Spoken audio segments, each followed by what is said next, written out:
invités avec nous chaque soir pour décrypter les mouvements de la planète marché. Claudia Panzeri est avec nous ce soir, directrice des investissements d'UBS en France. Bonsoir Claudia. Bonsoir. Ravi de vous accueillir dans cette émission. Ravi de retrouver François Chollet à nos côtés également, le président de Montségur Finance. Bonsoir François. Bonsoir. Et Bastien Dreux qui nous accompagne, le responsable des études et de la stratégie de CPR Asset Management. Bonsoir Bastien. Bonsoir. Je rappelle votre dernier ouvrage paru chez Debox Supérieur, votre maison d'édition depuis de nombreuses années. Un peu plus petit que les autres, j'ai l'impression, celui-là, les tendances économiques en 50 graphiques, panorama des tendances qui façonnent l'économie aujourd'hui et demain. À quoi ressemblera l'économie en 2030, 2040 ou 2050 ? Qu'est-ce qu'il y a de plus facile pour un économiste comme horizon de temps ? 2030, 2040 ou 2050 ? C'est pas parce que la démographie, par exemple, c'est une affaire de temps long, c'est parce que ce sont des affaires de temps long que c'est facile. Que c'est plus facile pour autant. Ah non. On le voit bien, par exemple, avec la projection de la population mondiale. Ces dernières années, les Nations Unies l'ont revu à la baisse plusieurs fois, enfin même ça fait 4 fois de suite qu'ils le revoient à la baisse, la projection de population mondiale. Donc finalement, c'est parce qu'on parle de tendance de long terme que les choses sont faciles à prévoir. Même pour des tendances longues et lourdes, il y a des vibrations quand même très qui sont importantes à saisir. Sinon, on n'aurait pas. Sinon, on s'amuserait pas, de toute façon. Mais oui, donc ce qu'on a essayé de faire, c'est de traiter 3 familles de sujets. Donc une première famille qui est un peu démographie, mondialisation, humanité, on va dire. Une deuxième famille qui est climat, transition énergétique. Une troisième famille qui est digitalisation, l'IA, diffusion de l'IA, les impacts sur la macro, etc. Très facile. C'est un one-pager à chaque fois avec un graphique d'illustration. Ça se lit comme les petits bouquins de révision pour le bac, quoi. Mais oui, c'est ça l'idée en fait. C'est d'avoir à chaque fois un graphique qui est génial, visuel, qui est très parlant. Génial. Parce que généralement ça peut être difficile pour les gens de s'y retrouver finalement dans ces méga tendances. Donc voilà, je trouve qu'un bon graphique bien choisi, ça permet de bien cerner les enjeux, quoi. Mieux vaut parfois un bon graphique qu'un long discours, effectivement. Exactement. Merci beaucoup Bastien pour cet ouvrage donc aux éditions Debox Supérieur. Alors je vous ramène toutes et tous peut-être à une réalité un peu plus immédiate. Claudia, comment vous regardez ces marchés là ? C'est ce que j'essaie de dire en présentation. Le thème de l'IA supporte les actions américaines, les actions asiatiques également depuis plusieurs mois maintenant.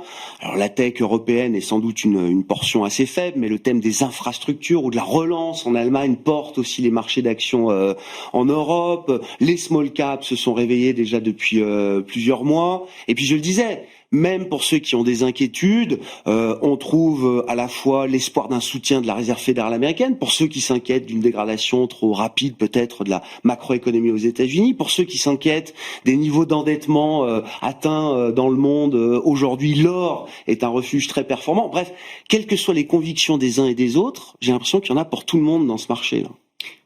Je pense en fait que quand on discute avec les investisseurs, et plus particulièrement les investisseurs privés, la perception du risque est élevée.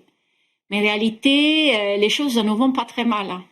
Quand on regarde la publication de la croissance macroéconomique aux États-Unis, moi par exemple, je suis surprise pour voir comment la contribution des investissements devient un facteur portant.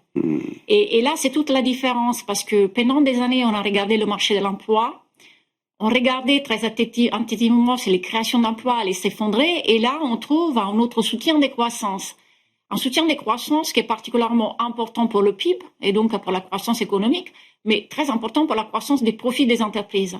Et en plus, vous avez une banque centrale qui ouvre les portes à des baisses des taux, forcément, vous avez les actifs financiers qui montent à la hausse. C'est vrai que si le PIB continue à tenir aussi bien, les anticipations des taux sont peut-être optimistes. Donc, à un moment donné, il faudra essayer de trouver le juste positionnement. Nous, on reste assez exposés au secteur technologique, à l'intelligence artificielle. C'est une thématique qu'on a dans nos portefeuilles depuis 2 ans et demi. On est un peu plus prudent sur tout ce qui est très cyclique et qui, normalement, a une très bonne performance au début de cycle. Mais encore là, est-ce que nous sommes au début d'un nouveau cycle ou à la fin du cycle précédent ? Parce que d'habitude, on a des émergents qui repartent, des small caps qui repartent. Et on a l'impression, effectivement, qu'il y a des facteurs comme la baisse du dollar qui aide aussi. Une baisse du dollar qui soutient les actifs, et plus particulièrement les actifs émergents, qui crée aussi des excédents de liquidités. Il y a énormément de liquidités du système. tous les investisseurs qui étaient sur le monétaire aujourd'hui se trouvent avec des baisses des taux d'intérêt, il faut réinvestir. Où j'y vais investir? Là où je pense, en fait, que les valorisations sont encore attrayantes. Et donc, les small caps, et donc, les marchés qui sont en retard. Donc il y a un effet liquidité là quand même. Il y a l'idée d'une marée montante, d'une liquidité qui se déploie, qui se diffuse et qui va trouver effectivement de l'intérêt dans des actifs qui ont été très en retard, vis-à-vis desquels il y a eu beaucoup de défiance aussi pendant de nombreuses années. C'est ça. Oui, tout à fait. Et en plus, si effectivement la Banque centrale va baisser les taux 3 ou 4 fois sur les 12 mois à venir, on aura encore plus de liquidité parce que certaines personnes sortiront des fonds monétaires américains avec des rendements à 4% pour chercher d'un côté du portage et de l'autre côté capitaliser sur l'évolution des marchés financiers. Intéressant votre point sur la macro américaine. Vous dites il faut plus regarder le marché américain ou l'économie américaine comme une économie alors de consommation. Si, ça reste une économie de consommation, peut-être 70%. Je me tourne vers l'économiste, mais vous dites cette dimension investissement. CAPEX, investissement dans l'IA, bien sûr, j'imagine, Claudia, c'est quelque chose de solide. C'est une vraie question aujourd'hui. On se demande, tous les analystes stratégistes se demandent si on n'est pas en train de répéter ce que l'histoire nous apprend. Il y a dans ces cycles d'investissement, à un moment, une forme de surinvestissement qui se paye à l'arrivée, Claudia. Alors, quand on regarde les chiffres, on a plus de 1000 milliards d'investissements privés dans l'intelligence artificielle, et puis il y a de l'investissement d'État qui va contribuer dans les années à venir. Donc je pense qu'il y a effectivement un questionnement sur la monétisation de ces investissements, mais pour l'instant, on voit que le taux d'implémentation des liens dans toute l'industrie reste très bas. Donc, au début d'année, on avait un questionnement sur le fait, maintenant il y a de la compétition qui vient d'Asie, donc la pression sur les prix. Mais même si vous avez une pression sur les prix et vos volumes augmentent, ben vous êtes compensé en fait de votre investissement. Alors, la problématique, est-ce que ces investissements vont être monétisables à l'auteur? On le saura dans 2-3 ans. Ouais, donc, pour moi, on est encore au début de cette montée. Peut-être dans 2 ans, même avant, on va le voir dans les mois à venir. Mais pour l'instant, on voit que ce cycle se répète et on voit que les investissements sont toujours là. Est-ce qu'il y aura un choc macroéconomique qui fait que les investissements sont retirés? Ben là, pour l'instant, il n'y a pas de signal. Ouais. Oui, effectivement, Bastien, la dynamique ou la composition de la croissance américaine a évolué quand même avec ce thème de l'IA qui se diffuse, ou en tout cas le thème du CAPEX, de l'investissement dans les infrastructures d'intelligence artificielle. La contribution à la croissance, quand on regarde la tech et l'IA, c'est à peu près 1 point de croissance sur le premier trimestre et sur le deuxième trimestre. Ah oui, oui, c'est énorme. Ça fait un quart de la croissance au T2. Mais bien sûr. Voilà, en plus, le T2 il était un peu bruité par le commerce extérieur avec les anticipations de droits de douane, puis le commerce extérieur. Pour garder le T1 et le T2 dans leur ensemble, j'imagine. Mais sur les 2 trimestres, on a une contribution de 1 point de l'IA et de la tech. Donc avec une consommation qui tient bien en plus. Oui, que c'était un petit peu tassé, mais qui tient. Ça, c'est indéniable. Mais ça, c'est quelque chose qui est finalement assez nouveau et qu'on n'avait pas en 2024. Donc, la question de tout à l'heure, est-ce que il y a un surinvestissement? En fait, c'est vraiment trop tôt pour le dire parce que ça, c'est seulement en train de se mettre en place. Donc, effectivement, Claudia a raison. On pourra répondre à cette question seulement dans 2 ou 3 ans. Mais là, oui, c'est quelque chose qui est très significatif sur le plan macroéconomique, alors que ce n'était pas le cas avant. Et si je peux ajouter, il y a quand même aussi un autre facteur qui n'est pas encore intégré dans les chiffres de croissance, c'est la réindustrialisation qui va se faire de manière très lente. Qui n'est pas un mirage, qui n'est pas un aveuglement, qui sera une réalité. Écoutez, le fait d'avoir menacé quand même l'Europe à adopter des droits de douane très élevés fait qu'il y a des investissements aux États-Unis qui ne viennent pas seulement de l'IA, c'est un pharmaceutique. Bien sûr. Il y a des sociétés qui se relocalisent et produisent localement pour éviter des droits de douane qui peuvent monter jusqu'à 100%. Donc je pense qu'il y a une vraie réussite de cette politique très agressive, plus la relance budgétaire. Donc là où il faut mettre en questionnement, est-ce que la Banque centrale va être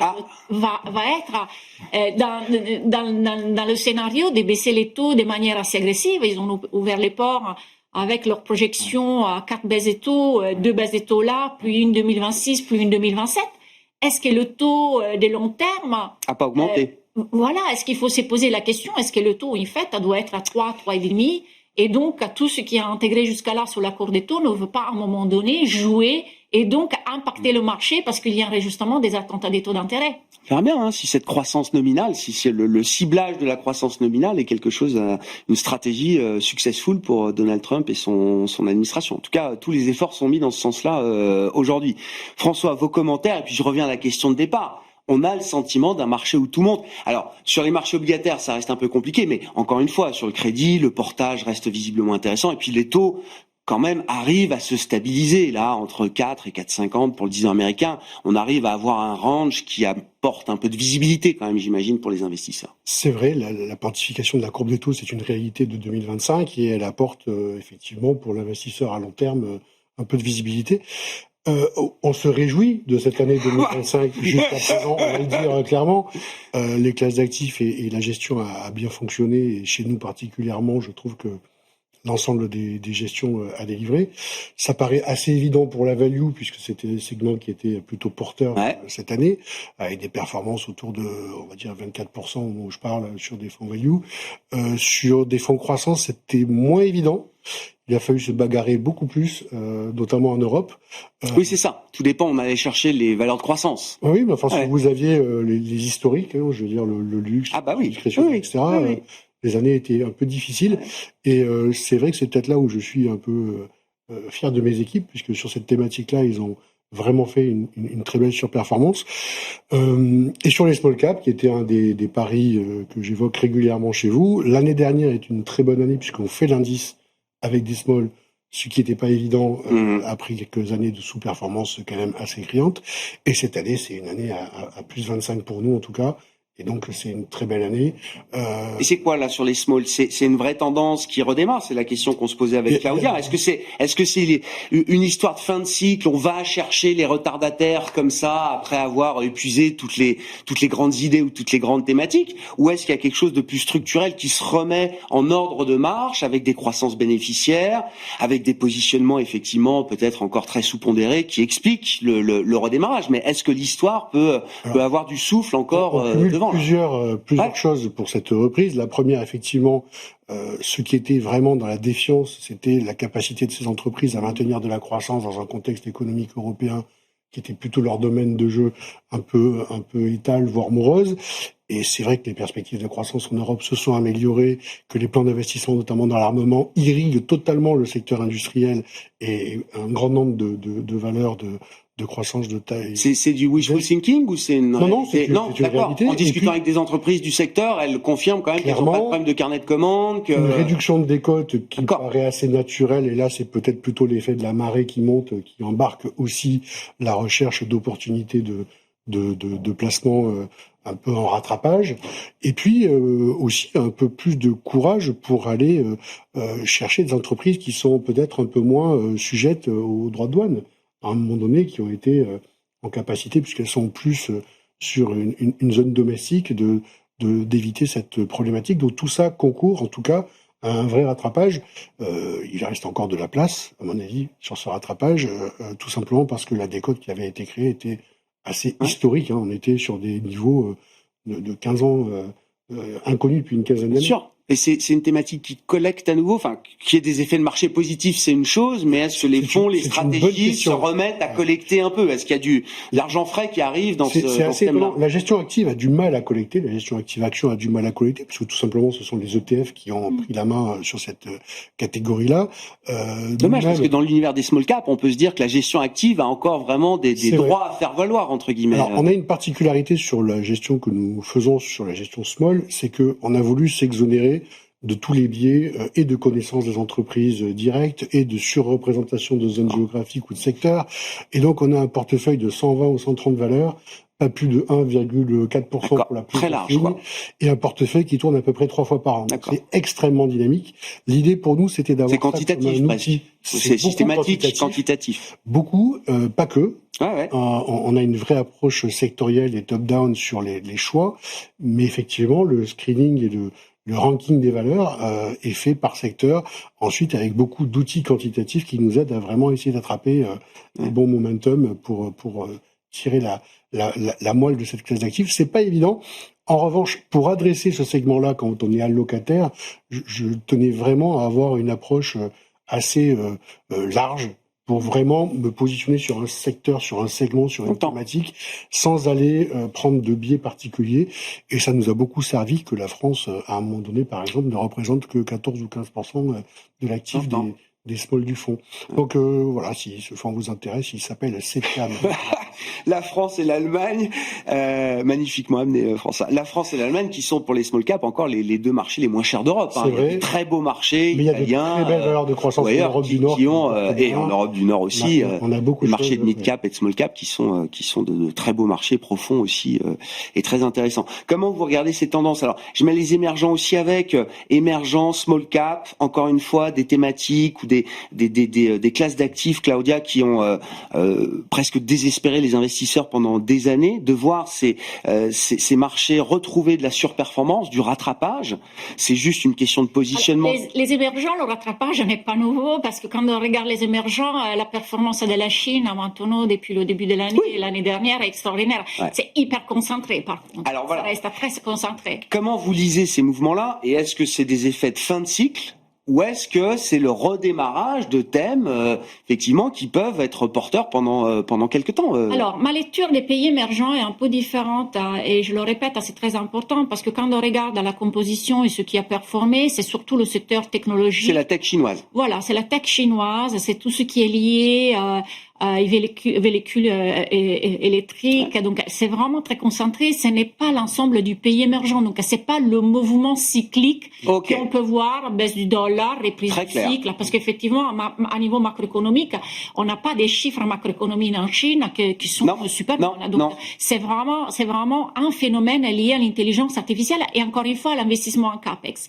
Sur la partie small cap, je pense, là aussi, comme sur les small cap américaines, sur lesquelles nous, on est un peu plus prudents parce que la rentabilité n'est pas là, les taux d'intérêt sont très élevés encore, le coût des refinancements est beaucoup plus élevé qu'en Europe.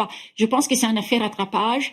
Les gens se sont dit, j'ai un peu raté le début de ce cycle, je vais chercher ce qui est en retard, qu'est-ce que je vais faire? Les valos sont pas chers. Les taux baissent, c'est très bien, j'achète les small cap américaines. Sur les small cap européennes, là c'est différent, parce que sur les small cap européennes, il y a un biais indiciel qui est lié à l'Allemagne. Ouais. C'est dans la composition de l'indice, l'Allemagne est particulièrement importante. Et effectivement, la relance en infrastructure, les dépenses en défense, là, ont vraiment joué un élément, je dirais, plus fondamental. Faut-il être encore investi là-dedans? Je pense oui, mais avec prudence. Pourquoi? Prudence parce que oui, il y a une relance, une dépense qui va être très importante, mais pour l'instant, on a beaucoup de pays en Europe qui vont pas participer à 100% des dépenses par rapport au PIB. L'Espagne a dit non, l'Italie va pas le faire, la France a très peu de moyens et la France dépense déjà énormément par an une dépense militaire. L'Allemagne a beaucoup de marge, 200 milliards qui vont être étalés et on voit très bien les sociétés qui vont bénéficier de cette dépense avoir déjà augmenté de plus de 100% depuis le début de l'année. Donc là, il faut faire, selon moi, le travail en se disant, est-ce que cette société est capable de répondre au carnet de commandes? Est-ce que les croissances des profits vont suivre un mouvement qui est déjà intégré partiellement dans les prix?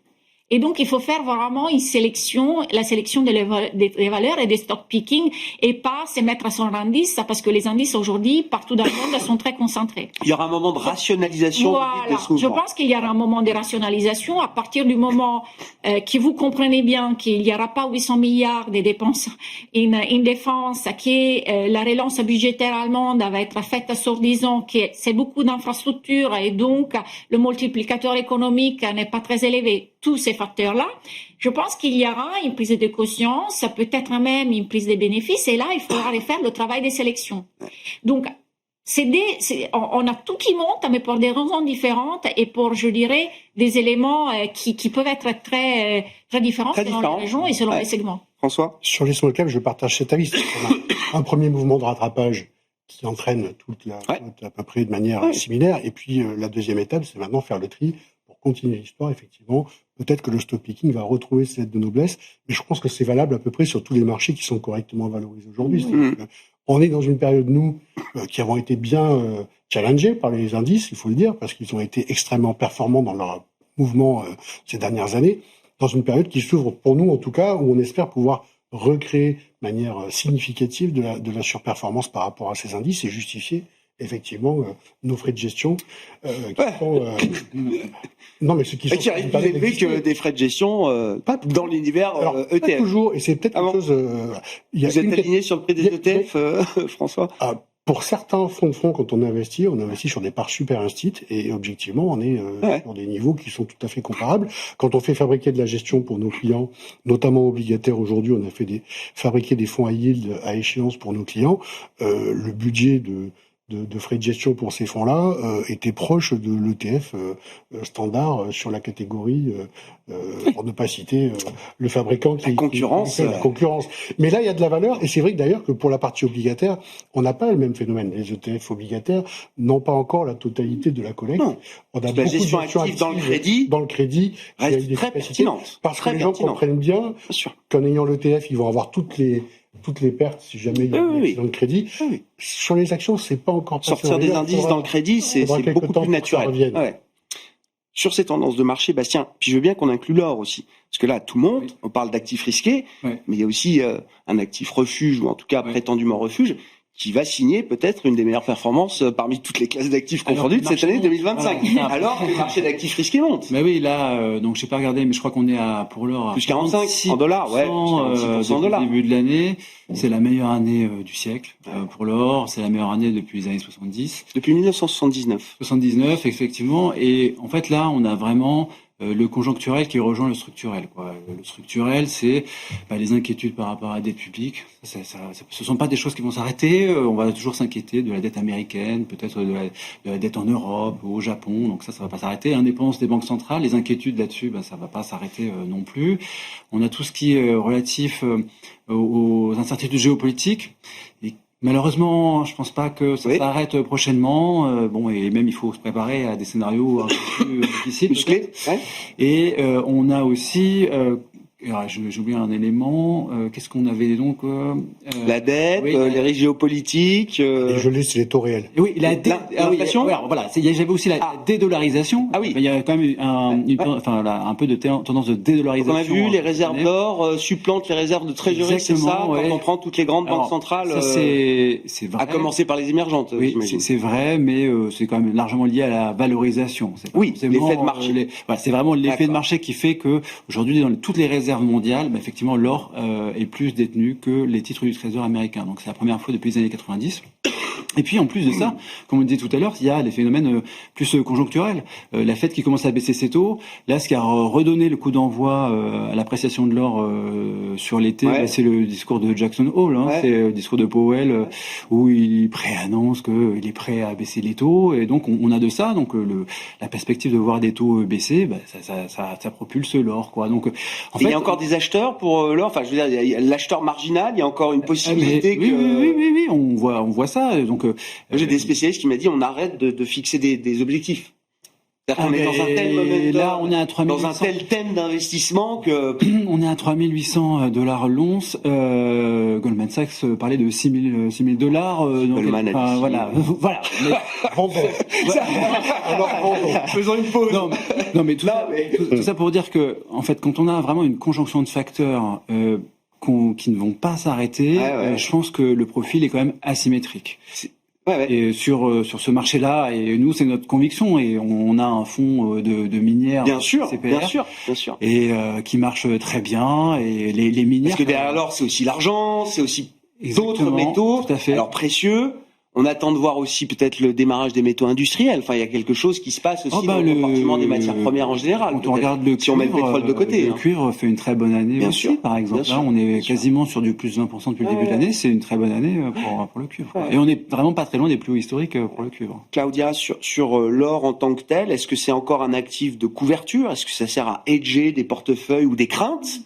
Ou est-ce que c'est plus que ça désormais? Est-ce que c'est devenu un thème d'investissement à part entière? Je pense que c'est un peu les deux, mais surtout, les gens sont très inquiets d'avoir une correction simultanée sur l'obligataire et sur les actions qu'on a vécues en 2022. Bien sûr. Et ils cherchent des actifs décorrélés. Et en sachant qu'il y a quand même cette problématique des dettes qui va peser sur la partie longue de l'accord des taux, Voilà, là ils se disent si j'ai une correction et cette correction est due au fait qu'il n'y a pas de baisse des taux ou qu'il y a des baisses des taux, mais donc les attentes d'inflation vont remonter, et donc mes taux longs On fait plus confiance aux 60-40. Nous, ça fait longtemps. Nous, on a beaucoup d'actifs alternatifs. Pour des clients privés, pour des clients nous, fortunés. On a des portefeuilles qui vont jusqu'à 20-40% d'alternatifs. D'actifs non cotés. Voilà, actifs non cotés, private equity, dette privée, hedge fund. On a dans des portefeuilles où le mandat le permet dès lors. Donc, et je pense que le déclic a été, même avant 2022, lorsqu'on s'est dit les taux d'intérêt sont extrêmement bas, à un moment donné, ça va changer quelque chose et les taux vont remonter. On a besoin de trouver la réponse des États et des banques centrales en 2020 a généré ce genre d'inquiétude déjà chez des clients. Ouais, mais surtout dans nos allocations stratégiques. Donc c'était pas un changement tactique. C'était les taux sont extrêmement bas, les obligations sont très chères. Demain, on peut avoir une inflation très élevée et donc qu'est-ce qu'on achète dans les portefeuilles pour diversifier? Ça a bien marché parce qu'on a ajouté pas mal d'alternatives et puis des stratégies dérivées et linéaires solaires. Donc en fait, ça performe bien et ça fait maintenant 2 ans qu'on a des questions. Est-ce que ça continue à monter? Ça continue à monter. Oui, et alors, qu'est-ce que vous dites? Parce que là, tout le monde est d'accord. Je crois que tout le monde a vu la hausse de l'or. J'ai jamais reçu autant de communiqués de presse, de coups de fil pour parler de l'or, etc. Est-ce que le consensus devient un peu trop parfait pour que les prix puissent continuer de monter? Je reviens à ce que je disais au tout départ, c'est cette perception du risque qui est élevée. Jusqu'à quand cette perception du risque va rester élevée, l'or va continuer à monter. Et surtout, si ces perceptions du risque liées aux États-Unis à la dette américaine, à la dédollarisation, vont persister, pour l'or, il y a encore du potentiel de hausse et de répréciation. Comment on se bat contre l'or? C'est assez difficile, hein, François. Non, mais à part recommander d'en acheter, qu'est-ce que je recommande pas d'en acheter. C'est quelque chose que j'ai raté sur les fonds patrimoniaux que je gère. Ça faisait pas partie des thématiques que j'avais identifiées. D'abord parce que le parcours était déjà 2024 était une super année. Déjà une belle année. Moi, j'avais 3 jokers que j'avais ici annoncés. C'était les small caps à parler. J'avais la Chine qu'on a rentré en avril 2024, qui était quand même un joker assez magnifique, tout simplement parce qu'on a travaillé ça avec un ETF. Vous voyez, comme quoi je suis pas totalement fermé. Mais c'était surtout la seule façon d'avoir 33% sur 2 valeurs, qui étaient Tencent et Alibaba. L'ETF sur le MSCI China fait ça. Et il a pris 60, Alibaba a dû prendre 200%. 70 à 121, je crois, euros aujourd'hui. Donc c'est une très belle performance en un an. Et puis le dernier point, qui était important, c'était l'immobilier coté. On est à plus 9,5 depuis le début de l'année sur cette thématique-là. C'est pas un échec, mais je reconnais que je me serais beaucoup simplifié la vie si j'avais mis plus d'or dans les portefeuilles et dans les allocations. Et comment vous comprenez ce mouvement sur l'or, alors? C'est aussi un mouvement de thésaurisation et de spéculation. Faut pas se leurrer. C'est un mouvement qui, à un moment donné, attire les investisseurs tout simplement parce que ça monte. Et donc, ça fait partie aussi des choses qu'on a pour expliquer en tout cas le rythme actuel de progression de l'or. On est dans ce c'est 10% en septembre encore, là. Donc c'est juste pour dire que il y a du fondamental et vous avez tout à fait raison de le rappeler. Et toutes les raisons sont bonnes du point de vue fondamental, mais il y a aussi l'emballement qui est simplement un effet de momentum qui attire les investisseurs. Le retail chinois a acheté beaucoup d'or, visiblement. Et en même temps, je pense qu'il y a un comportement des banques centrales qui a changé un tout petit peu et qui joue énormément parce qu'ils remplacent en fait leur détention d'obligations américaines par la détention de l'or. Et on le voit quand on regarde les banques centrales des pays émergents, que ce soit la Chine, que ce soit l'Inde, et même des autres banques centrales d'Asie, globalement augmentent leur détention.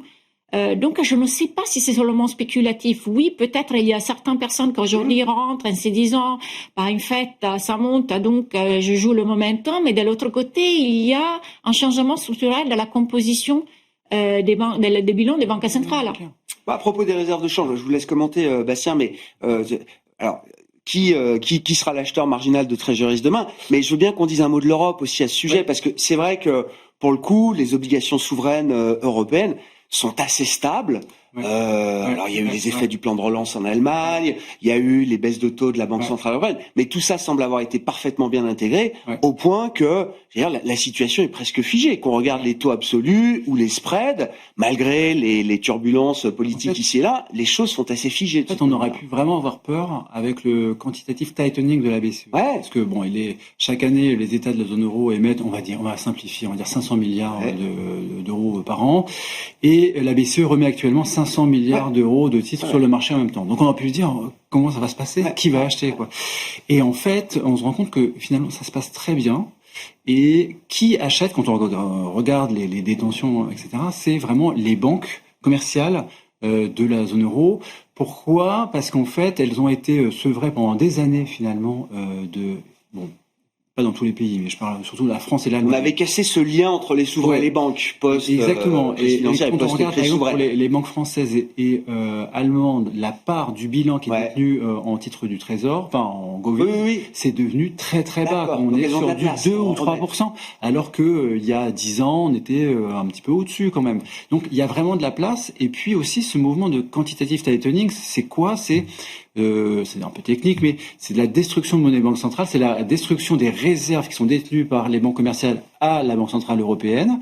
Donc on leur supprime un actif complètement sans risque qu'ils détenaient à la Banque Centrale, qui était très liquide et qui rapportait 2% vers le taux de dépôt. Qu'est-ce qu'elles font ? Elles vont chercher l'actif sans risque, elles vont reprendre des govies en fait, et c'est exactement ce qui est en train de se passer actuellement. Et ça tient, ce schéma-là, et peut tenir ça peut face aux échéances qui arrivent aussi, d'émissions de dette de 2026. Ça va pas durer un siècle, mais en tout cas là, on va dire à moyen terme, il y a encore vraiment de la place pour absorber des govies zone euro. Bon. C'est ce en tout cas, là, on le voit bien.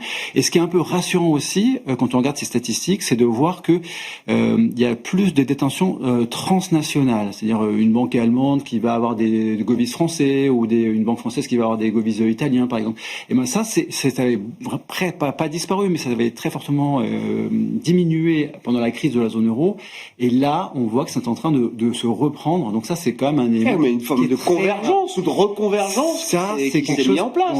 Qui est assez rassurant pour la suite des événements en zone euro. Et pour le secteur bancaire aussi, parce qu'on voit ce qu'on imaginait à peine en 2011 lors de la crise de la zone euro, on voit des banques commencer à partir à l'assaut des banques outre leur nationalité, donc que ce soit en France vers l'Italie, l'Italie vers l'Allemagne, etc. Il y a un mouvement de consolidation. On a des vrais mouvements de consolidation bancaire européens, et ça c'est quand même de nature à nous rassurer sur ce qu'il y a dans les bilans et hors des bilans.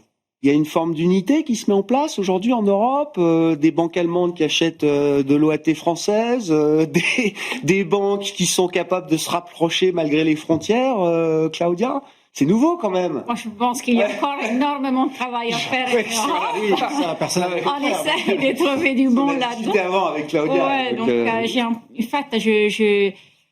J'ai beaucoup de doutes. Alors, peut-être pour revenir sur la dette allemande et le niveau de taux d'intérêt, c'est la chose qui me surprend le plus cette année. Que les taux allemands soient pas plus élevés ? Qu'ils soient pas plus bas. Ah, pas plus bas. Effectivement, parce qu'on est quand même dans un environnement déflationniste. Je peux me permettre, en zone euro, on pourrait être surpris par une inflation qui surprend à la baisse. Et en même temps, des investisseurs sont inquiets de la relance budgétaire, alors que la marge pour augmenter la dette en Allemagne est très élevée. Donc, ils s'inquiètent de la remontée des taux longs en Allemagne. Alors moi, si j'avais un actif défensif à avoir dans mon portefeuille, ce serait du Bund. Si on veut acheter quelque chose qui n'est pas cher. Parce que vous imaginez que les effets du plan de relance n'auront pas un impact délirant sur l'inflation allemande, par exemple? Non. Quand on regarde aujourd'hui la marge dette par rapport au PIB, le déficit allemand et puis la relance budgétaire qui va être faite sur 10 et 12 ans. Ouais, je comprends. Avec un tout petit peu de création, des croissances, alors que c'est un pays qui a une croissance zéro depuis 2 ans. Si j'avais un actif à détenir, ce serait le Bund à l'époque. Parce qu'aujourd'hui, on est à 2,7%. Ah bah oui. C'est un bon prix, pour moi, là. C'est pas cher du tout. Et par rapport à des actifs comme l'or ou des actifs défensifs, c'est un bon marché. Intéressant. Tiens. le Bund refuge, effectivement.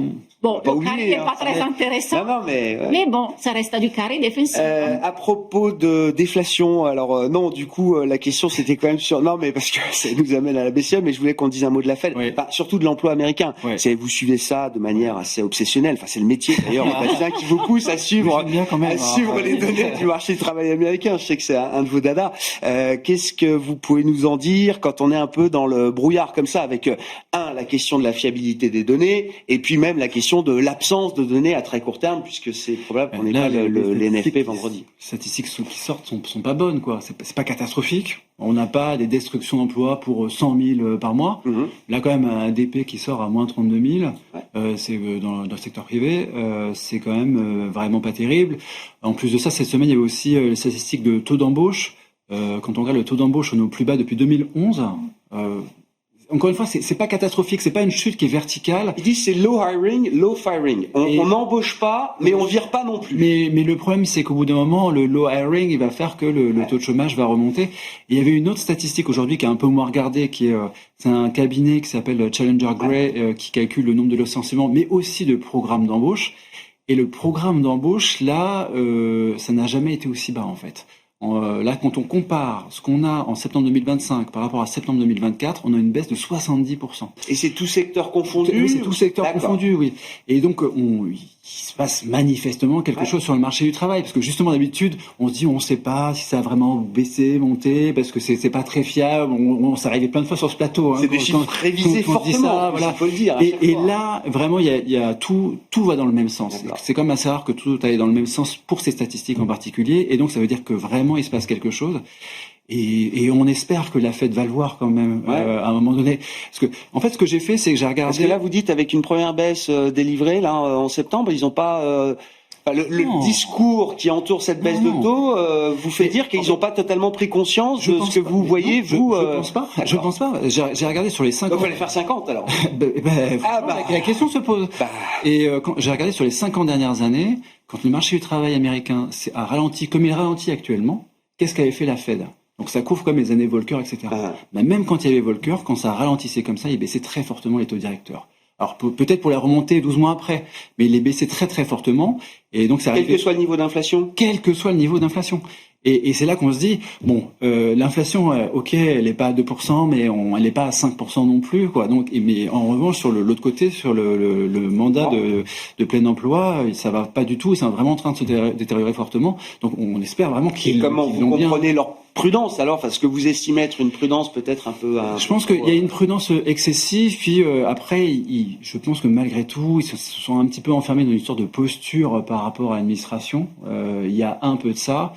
Et il y a aussi le fait que la guerre commerciale, c'est quelque chose qu'on n'a jamais vu de notre vivant, on va dire que c'est quelque chose dont ils ne connaissent pas les effets. Voilà, la dernière fois qu'on a vu. Le transitoire fait peur, l'idée d'affirmer que les hausses seront one-off, temporaires, etc. Exactement. Et donc je pense qu'il y a une part d'incrédulité par rapport à ça. Ils savent pas vraiment à quoi s'en tenir.